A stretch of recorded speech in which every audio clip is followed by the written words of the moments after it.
అందించగలుగుతున్నారా? ఇచ్చేటువంటి పరిస్థితి ఉందా? దాని వెనక మీ దురుద్దేశం ఏంటి?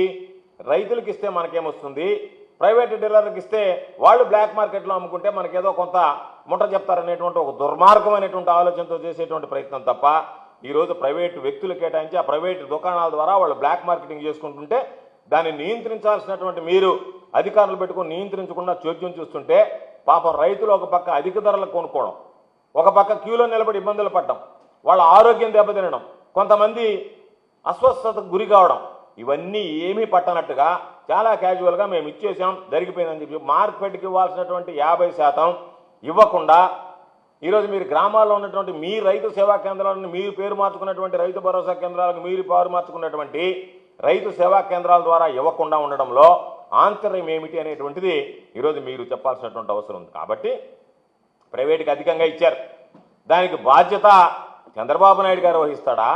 చంద్రబాబు నాయుడుకు సంబంధం లేకుండా వ్యవసాయ శాఖ మంత్రే ఇటువంటి నిర్ణయం తీసుకున్నాడు అనేటువంటి దానికి ఈరోజు ఖచ్చితంగా సమాధానం చెప్పాల్సినటువంటి